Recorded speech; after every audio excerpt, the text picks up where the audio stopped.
Halo kawan G-Talks. Hai, halo kawan Gitox, kembali lagi bareng aku, Danila Jenny Azaria.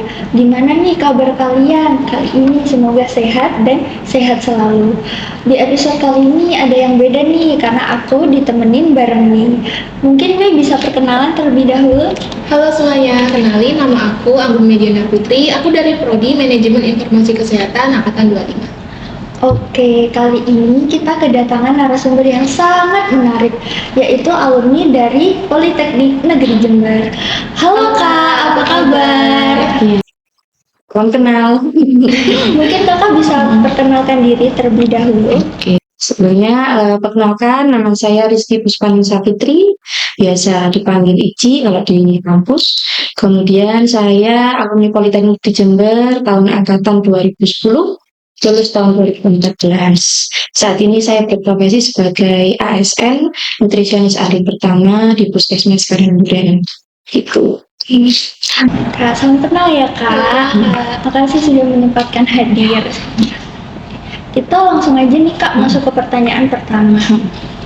Kakak nih kalau bisa flashback ke semester akhir tuh hal apa sih yang paling berkesan dan jadi tantangan terbesar waktu itu?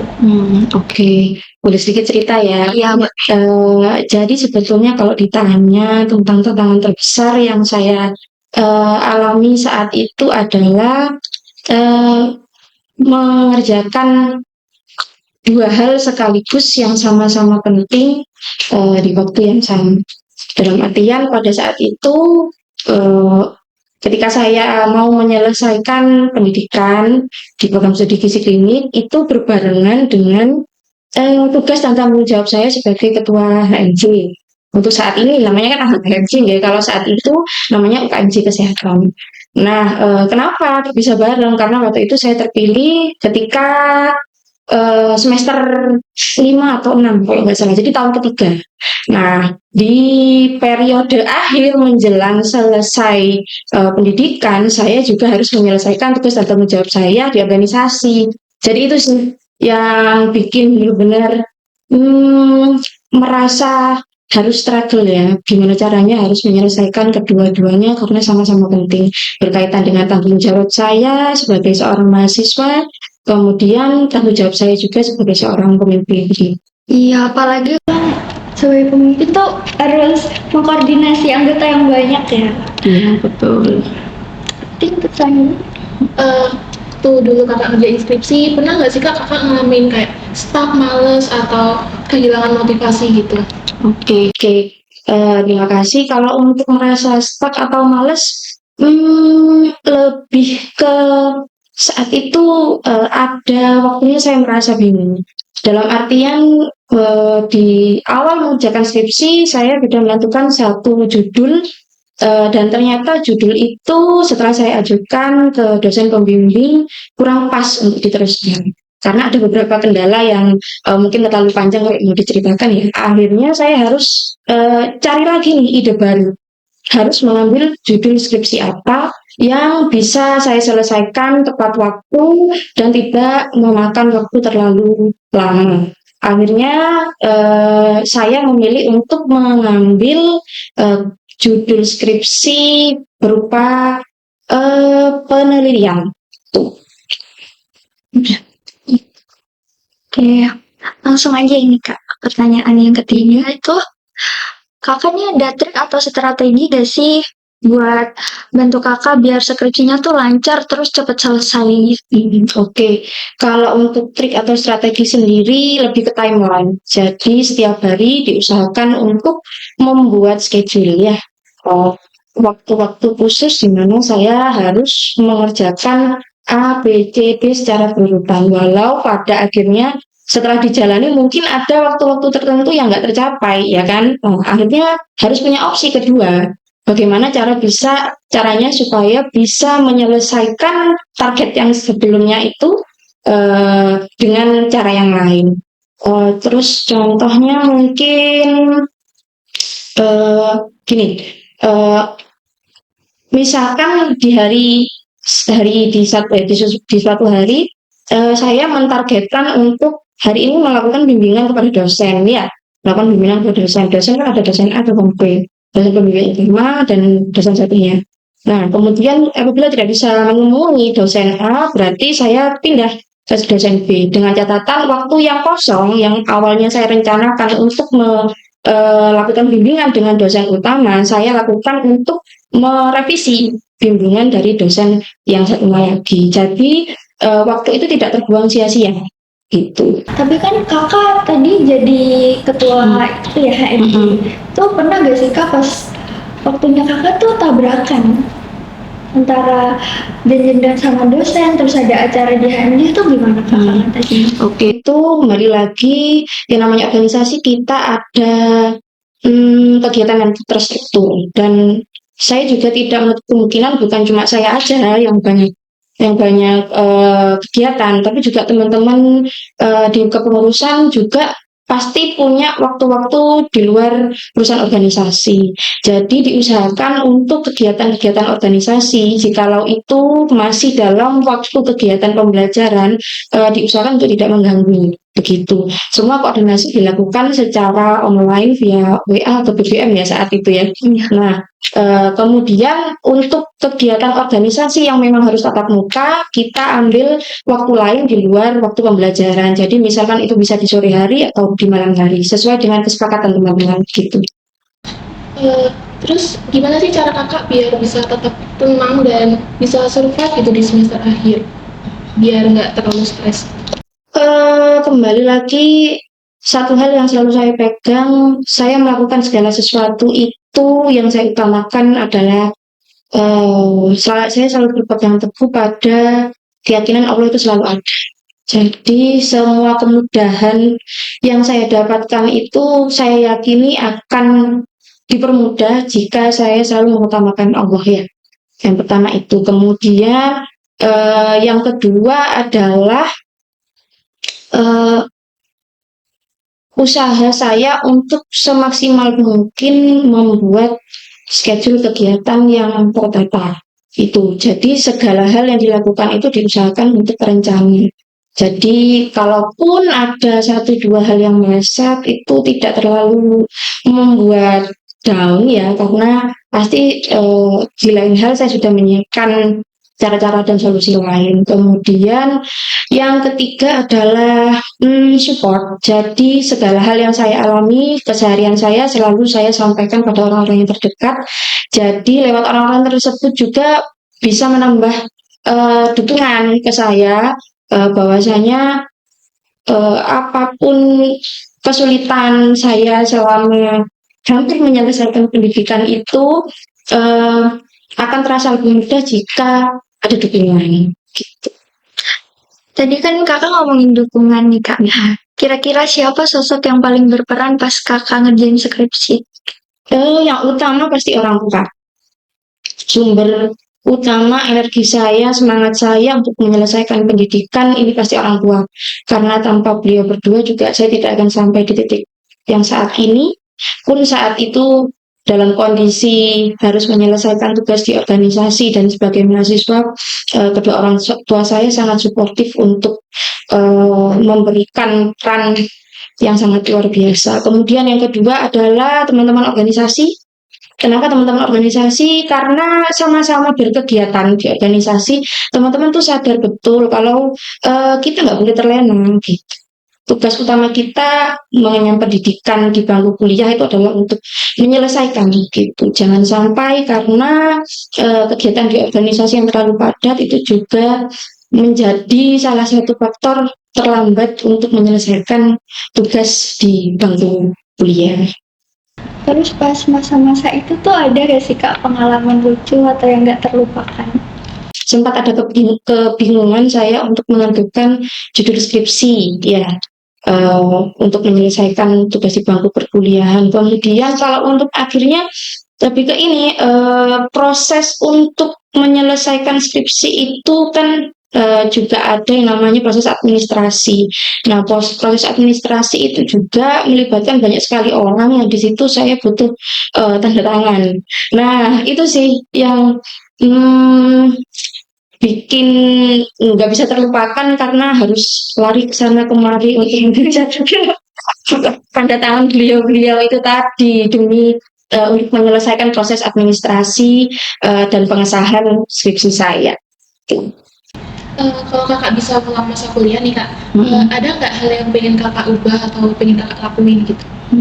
Kalau ditanya ada hal yang ingin saya ubah atau tidak, saya bukan tipe orang yang menyesali apa yang sudah saya kerjakan dan saya lakukan.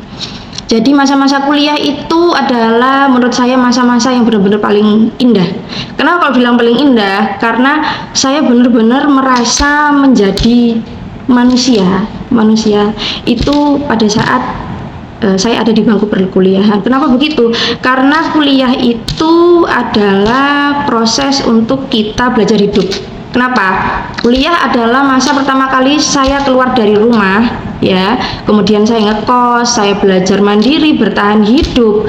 Kemudian selama 4 tahun mengenyam pendidikan di bangku perkuliahan, saya lebih banyak bisa berpikir secara bebas, logik, dan bersosialisasi dengan banyak orang dengan tanpa meninggalkan kewajiban saya sebagai anak, kemudian dengan tanpa meninggalkan pesan-pesan orang tua saya untuk tetap menjadi orang yang baik. Jadi di bangku perkuliahan itu kita pasti punya choice ya, kita mau memilih jadi anak baik atau enggak, dan untuk menjadi anak baik kita mau mencarinya dengan jalan apa gitu. Salah satunya yang paling berkesan adalah berorganisasi itu. Terus kakak tuh ngerasa bingung atau takut gak sih? Kan pertama kali nih kakak kos atau ikut organisasi gitu. Kalau perasaan takut atau bingung, lebih ke terbiasa untuk belajar adaptif.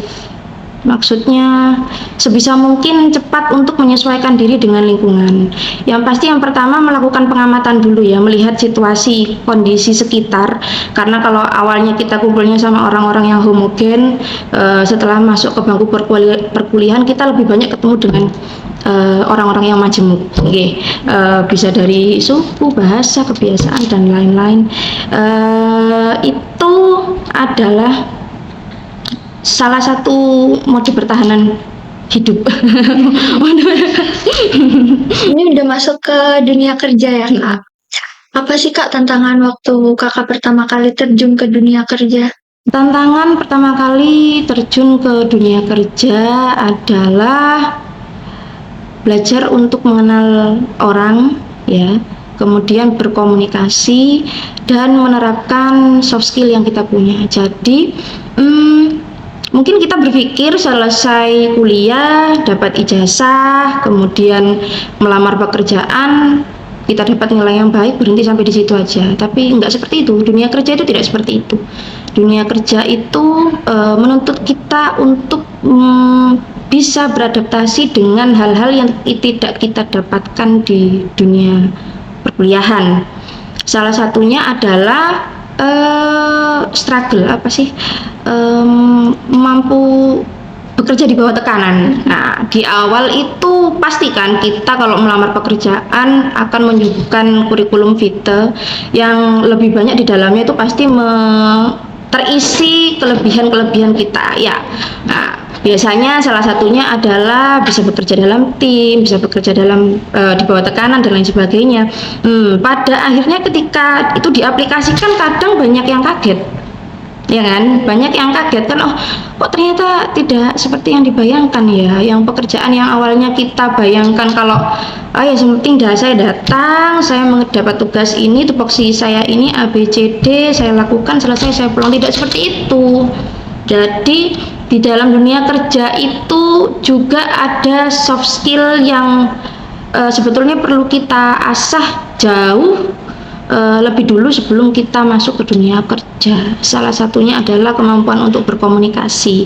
Kalau untuk public speaking, saya rasa memang tidak semua orang punya privilege untuk bisa gampang ngomong dan ngobrol, ya kan ya. Tapi kalau kemampuan untuk berkomunikasi itu penting. Jadi maksudnya apa? Menyampaikan apa yang kita maksud dengan baik, dan itu bisa tersampaikan ke orang lain dan bisa diterima dengan baik. Nah, itu. Menurut kakak sebelumnya kan kakak ikut organisasi itu ngebantu banget gak sih kak buat kakak terjun ke dunia kerja? Sangat, sangat. Bagi saya ikut organisasi itu sangat punya peran penting. Kenapa? Yang pertama adalah leadership. Kenapa kok leadership?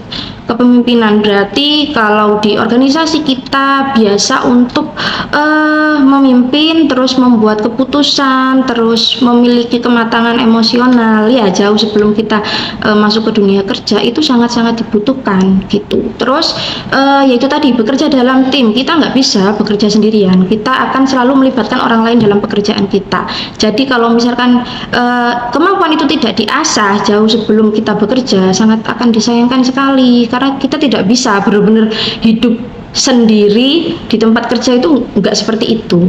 Contohnya karena posisinya saya bekerja sebagai nutrisionis, nutrisionis itu tidak hanya sekedar memantau kondisi fisik klinis pasien, menetapkan diagnosa gizi, terus melakukan intervensi, monitoring dan evaluasi, berhenti sampai di situ. Enggak, kita ada namanya koordinasi.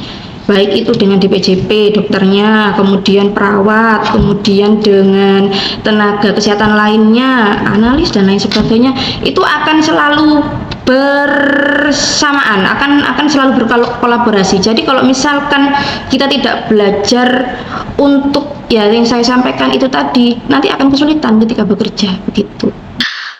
Ada gak sih Kak pengalaman Kakak tuh di dunia kerja yang beda dengan perkuliahan? Maksudnya itu ada perbedaan gak sih Kak antara dunia kerja dan kuliah? Yang paling mencolok tuh apa? Berbeda. Karena kalau kita masih kuliah, dunia itu belum meminta pertanggungjawaban kita. Beda dengan kalau kita sudah bekerja.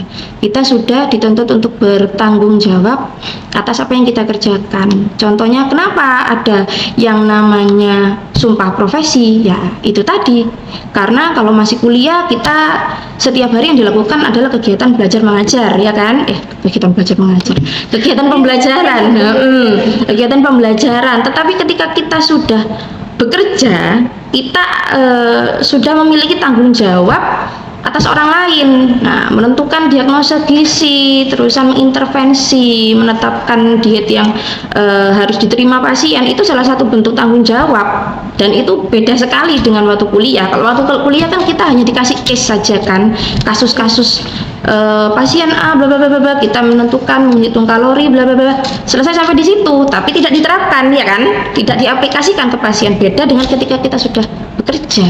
Itu sangat akan berpengaruh terhadap proses perbaikan gizi pasien selama dirawat gitu. Kakak pernah nggak kayak ngerasa pengen ganti arah karir atau mencoba hal baru gitu setelah lulus? Kalau setelah lulus sebetulnya saya bukan mematok saya harus bekerja linear sesuai dengan pendidikan.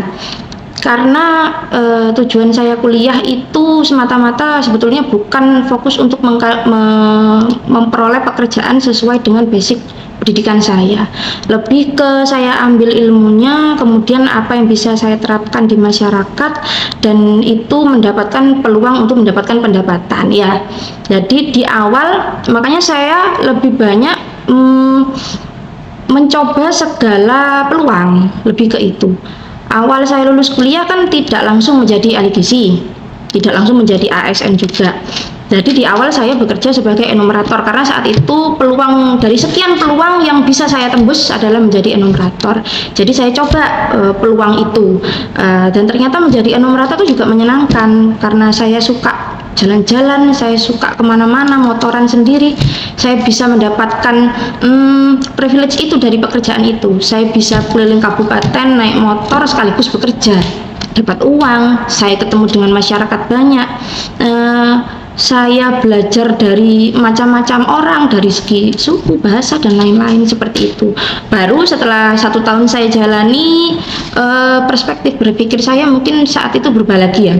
Dalam artian saya sepertinya harus mencari pekerjaan yang itu sifatnya permanen. Nah, akhirnya saya kembali melamar di beberapa tempat, dan kemudian tempat yang pertama, yang kedua tempat saya bekerja adalah di Rumah Sakit Daerah Balung, dan saat itu saya bekerja sebagai nutrisionis di sana. Sampai akhirnya 10 tahun berjalan, dan bulan Juni kemarin saya pindah ke Puskesmas Karangduren. Hal baru lagi karena pekerjaan nutrisionis di rumah sakit dan di puskesmas itu ada perbedaan gitu. Perbedaannya tuh apa antara rumah sakit dan puskesmas ini? Kalau di rumah sakit sendiri, seperti yang teman-teman gizi pasti sudah ketahui ya, otomatis memantau perkembangan pasien, menentukan diagnose, melakukan konseling, dan itu lebih ke internal. Jadi pasien yang memang sakit datang, kemudian kita lakukan asesmen, intervensi sampai monitoring gizi, lebih ke seperti itu ya. Kemudian kalau di puskesmas sendiri kita lebih banyak turun ke masyarakat gitu, ikut posyandu, terus habis itu asesmen kader, terus mengikuti kegiatan kemasyarakatan itu lintas sektor. Jadi kita join dengan DP3AKB, kemudian dengan kecamatan juga, puskesmas lain, dan juga perangkat desa juga kita join gitu. Mungkin kita balik lagi yang masalah skripsi tadi ya kan. Boleh dong Kak kasih pesan buat adik tingkat yang lagi berjuang, lagi ngerjain skripsi sekarang, biar tetap semangat gitu. Yang pertama ingin saya sampaikan adalah menjadi mahasiswa itu privilege. Salah satu privilege karena tidak semua orang di Indonesia itu bisa punya kesempatan untuk menjadi mahasiswa. Jadi ketika teman-teman punya kesempatan yang sangat luar biasa ini, manfaatkan semaksimal mungkin. Adapun rasa lelah, jenuh itu pasti ada ya, sesekali itu pasti ada, tapi jangan sampai mematahkan semangat teman-teman untuk menyelesaikan pendidikan. Jangan sekedar berpikir bahwa menjadi mahasiswa, lulus, mendapatkan ijazah, sudah berhenti di situ saja, seperti merasa itu adalah kewajiban pendidikan, menyelesaikan pendidikan dan selesai sampai di situ. Bukan seperti itu. Kita punya privilege untuk menjadi mahasiswa, artinya kita punya keberuntungan ya, salah satu keberuntungan untuk memiliki untuk bisa mencapai salah satu simbol intelektual yang tinggi ya. Jadi kalau misalkan memang selama menjalani proses pendidikan ini dan hampir menyelesaikan, mulai ada rasa cemas, khawatir, merasa tidak mampu, pertama yang perlu diingat adalah kita punya Tuhan ya. Kita punya Tuhan, semua kalau kita serahkan pada Tuhan, pada Allah Subhanahu wa Ta'ala, insya Allah pasti ada kemudahan. Terus kemudian jika masih ada orang tua, ingat kedua orang tua. Kemudian yang ketiga adalah buktikan bahwa kita bisa melampaui ini. Dalam artian menjadi mahasiswa, lulus menjadi sarjana itu kan seperti titik balik ya, kita untuk menghadapi dunia yang sebenarnya. Jadi mungkin kalau sekarang kita merasa pendidikan itu ternyata hanya membuat capek atau dan lain sebagainya, perlu diingat dunia luar itu jauh sangat berbeda dengan yang kita bayangkan. Mungkin kalau dari saya, di saat saya dulu menjadi mahasiswa, lulus kemudian bekerja, saat itu saya masih bisa memprediksi apa yang akan saya dapatkan atau akan saya kerjakan 3-5 tahun berikutnya. Tapi kalau teman-teman yang saat ini, karena gap kita lebih dari 10 tahun, kita nggak bisa memprediksi apa yang akan terjadi di besok aja, sulit sekali gitu loh. Jadi kalau misalkan teman-teman dari sekarang tidak berupaya untuk mematangkan diri, menyiapkan masa depan yang lebih cerah, ya saya rasa itu nanti akan rugi ke teman-teman sendiri gitu. Terus ini ada beberapa pertanyaan dari teman-teman Instagram nih Kak. Kalau disuruh pilih nih, kuliah atau kerja, mana yang lebih menantang menurut Kakak? Kalau menantang, kuliah. Kenapa? Kenapa? Karena ya seperti yang saya sampaikan tadi, di perkuliahan itu adalah napak tilas pertama kali kita belajar hidup. Jadi segala hal yang awalnya semuanya ditata dan selalu didampingi orang tua, ketika kuliah itu kita sudah mulai tidak mendapatkan itu. Kita harus membentuk diri sendiri, ya, membentuk diri sendiri dan mendampingi diri sendiri untuk bisa menjalankan tugas-tugas kita, memilih hal-hal yang baik dan tidak, kemudian membuka sebanyak-banyaknya networking, jaringan, ya, kemudian relasi dan lain sebagainya. Itu adalah di bangku perkuliahan. Jadi 4 tahun itu benar-benar waktu yang sangat-sangat penting sekali untuk dimanfaatkan. Jadi bukan hanya ya sudah saya berangkat kuliah, selesai kuliah saya pulang. Itu sayang sekali gitu. Entah kita isi dengan berorganisasi, entah kita coba keluar sedikit dari rutinitas belajar itu dengan cara misalkan kita ikut freelance, ya, atau kita ikut komunitas, ya. Ikut komunitas itu merupakan salah satu cara untuk memaksimalkan waktu yang sangat berharga selama 4 tahun. Jadi kalau saya ditanya mana yang paling lebih menantang, saya pasti pilih kuliah. Karena kalau kerja, kalau misalkan sebelum bekerja, hal-hal yang tadi saya sampaikan itu sudah saya lakukan dan saya dapatkan sebelum saya bekerja, nanti ketika kita bekerja akan lebih mudah untuk menjalani. Tinggal kembali lagi menyesuaikan dengan lingkungan baru karena bekerja, ya.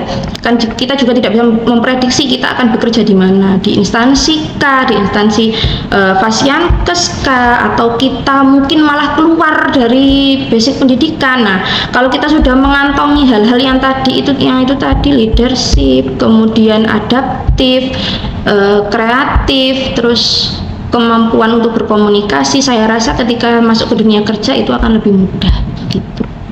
Untuk pertanyaan selanjutnya nih Kak, menurut Kakak skill apa sih yang paling penting buat para fresh graduate itu biar mereka tuh siap bersaing gitu dengan yang lainnya? Kalau ngomong skill berarti itu sifatnya teknis, ya, bukan pendukung. Nah, kalau pendukung kan contohnya kayak misalkan surat lamaran, CV dan lain sebagainya. Ya, seperti yang saya sampaikan tadi, yang pertama adalah leadership, jadi kemampuan untuk memimpin, jadi kemampuan untuk membuat keputusan, kemampuan kematangan secara emosi dan sosial. Terus yang kedua adalah adaptif, kemampuan untuk mudah menyesuaikan diri dimanapun berada. Kemudian yang ketiga adalah komunikatif, bisa menyampaikan, berkomunikasi, menyampaikan gagasan, ide, dan lain-lain secara baik dan benar, bisa tersampaikan dengan baik dan benar. Kemudian yang keempat adalah keteguhan. Keteguhan dalam artian tidak mudah merasa saya ternyata nggak bisa, kayaknya saya nggak bisa deh ini, saya nggak bisa lanjut. Nah, kita punya prinsip untuk gigih gitu. Kemudian yang kelima, anti baper. Jadi kalau sudah bekerja itu diusahakan untuk tidak mudah terbawa suasana, ya. Karena kalau misalkan kita mudah baper, dikomentari sedikit, anti kritik, sudah susah gitu loh. Lebih fokuskan bahwa ketika bekerja kita menerima kritik, yang dikritik itu adalah apa yang kita kerjakan, bukan kita secara personal, ya. Kadang kita kan salah paham, dikritik sedikit berarti dia nggak suka sama saya, bukan secara personal nggak sukanya, tapi terhadap apa yang kita kerjakan gitu. Jadi menurut saya itu tadi sih yang bisa dijadikan bekal. Kayaknya ini menurut Kakak networking di masa sekarang itu penting atau tidak? Penting karena itu berhubungan dengan relasi, ya.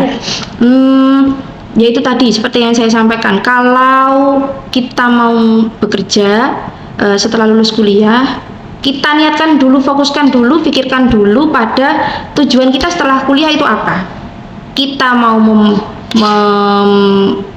membuat lapangan pekerjaan atau kita mau bekerja, ya, tolong dibedakan itu dulu. Kalau jika kita mau membuat lapangan pekerjaan, otomatis dari awal kita harus sudah bisa masuk ke komunitas-komunitas entrepreneur, contohnya seperti itu. Karena bukan basic kita bisnis kan, ya, bukan basic kita kuliah bisnis kalau di kesehatan. Nah, otomatis kita harus mencari ilmu lain ya lewat bidang-bidang lain, lewat orang-orang lain yang lebih dulu sudah nyemplung di situ gitu. Kemudian kalau misalkan tujuan kita adalah untuk bekerja, adalah lebih ke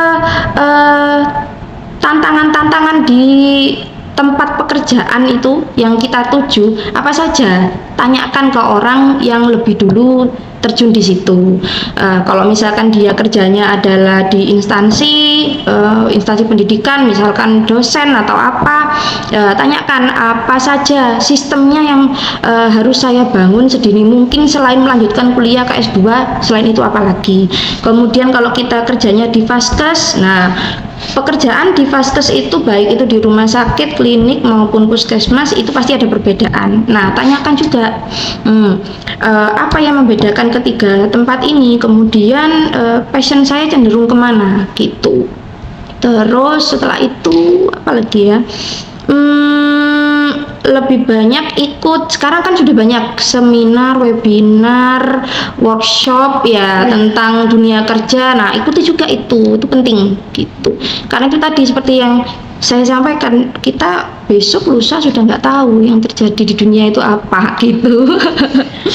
Ya, tadi kan kakak ngomongin S2 nih. Menurut kakak tuh memungkinkan nggak sih ketika kita mau lanjut S2 tapi kita bekerja juga? Memungkinkan. Cuma bedanya adalah tergantung saat ini kita bekerjanya di mana. Kalau kerjanya kita di instansi pemerintah, misalkan contohnya kayak saya, bekerja di rumah sakit atau puskesmas, saya ingin kuliah S2, otomatis saya harus mengantongi izin belajar dari instansi tempat saya bekerja, atau tugas belajar, ditugaskan memang untuk melanjutkan pendidikan, begitu. Tapi kalau misalkan kita tidak terikat kontrak yang tidak membebaskan atau fleksibel untuk melanjutkan pendidikan, ya bisa sambil jalan aja gitu. Kalau saya pribadi sebenarnya sampai saat ini saya masih kepingin lanjut kuliah gitu. Cuma karena posisinya saya ASN, saya harus banyak bertanya dulu ini step-step apa saja yang harus saya lakukan untuk bisa mendapatkan tugas untuk boleh belajar gitu. Gak kerasa banget nih Kak, kita udah ke pertanyaan yang terakhir. Mungkin kakak bisa kasih closing statement ke teman-teman yang lagi dengerin. Oke, closing statement ya. Keberhasilan adalah untuk orang-orang yang tidak pernah berhenti mencoba. Sisanya adalah keberuntungan. Kemudian yang kedua, bersinarlah dimanapun tanpa meredupkan cahaya orang lain. Kita bisa jadi apapun yang kita mau, tapi jangan pernah merugikan orang lain. Dan yang terakhir adalah bebaslah sebebas-bebasnya menjadi seorang manusia. Tunjukkan kemampuanmu semaksimalnya selama masih ada di bangku perkuliahan, dan nanti jangan biarkan kamu yang mengejar dunia, tapi buatlah dunia yang mengejar kamu. Keren banget. Mungkin selanjutnya kakak bisa promosiin IG kakak. @ICHYSAFITRY Fitri. Jangan lupa di follow ya teman-teman. Terima kasih kakak sudah menyempatkan hadir sebagai narasumber kita kali ini. Buat teman-teman yang dengerin dari awal, terima kasih ya. Sampai jumpa. Bye.